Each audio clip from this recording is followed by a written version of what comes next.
سلام دوستان، زهرا رضایی آذریانی هستم، مربی آشپزی و شیمی‌پزی در خدمتتونم با آموزش یک کلم‌پلو خیلی خوشمزه.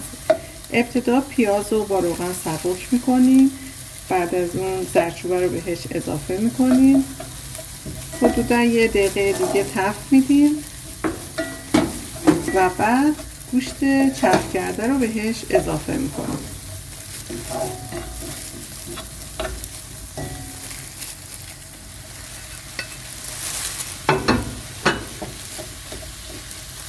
گوشت ها رو با پیاز ها تفت میدیم. بعد از اینکه گوشت ها یک کمی به جلد و ولد افتاد، من چاشنی خورش مگی رو اضافه میکنم و نمک. چند دقیقه دیگه مخلوط میکنم و هم میکنم.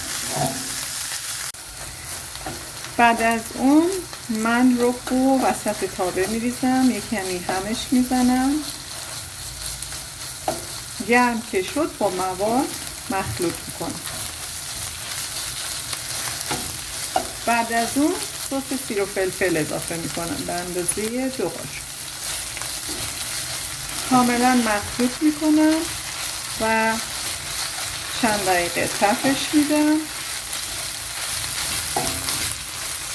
بعد از اینکه گوشت ها با رب کمی تفت خورد، یه مقداری آب جوش اضافه میکنم. درش رو میذارم و میذارم که یه مقداری با آب جوش بپزه. در حینی که گوشت ها در حال پختنه، یه پیاز دیگر رو خورد میکنیم، توی روغن کمی سبک میکنیم. بعد از اون بهش زردچوبه اضافه میکنیم، 1 دقیقه تفت میدیم و بعد کلم هایی که خورد کردیم رو بهش اضافه میکنیم.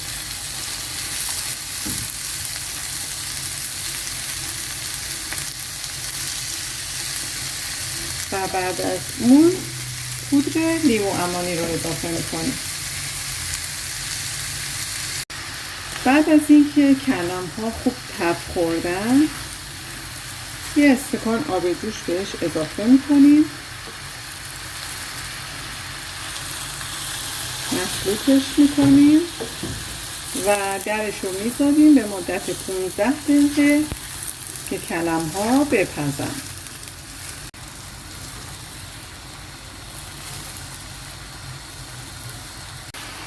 بعد از اینکه کلم ها پخت، من گوشتارم بهش اضافه کردم، یه چند دقیقه هم میذارم، مخلوط میکنم و میذارم کنار.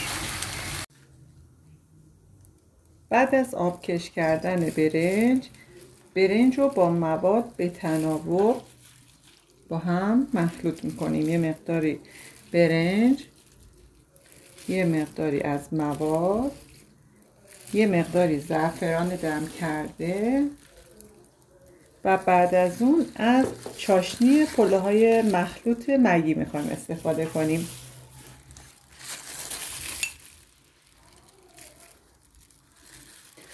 و دوباره از برنج هایی که آبکش کردیم دقت کنید که برنجتون رو برای پلوهای مخلوط یه مقداری زنده تر برداریم. از مواد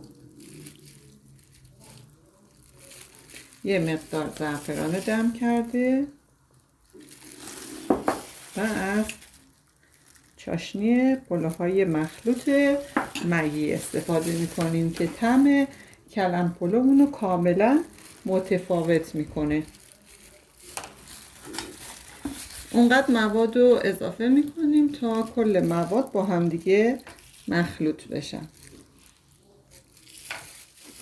و در قابلمه میریزیم و دمشون میکنیم،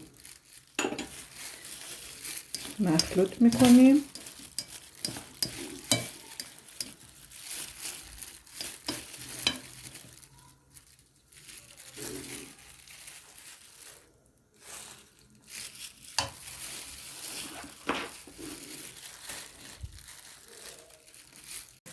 خب کف قابلمه روغن میریزیم، داغ که شد سیب زمینی ها رو میچینیم و پودر های مخلوط رو داخل قابلمه اضافه میکنیم. خب برنجمون آماده است که بره برای دم کشیدن.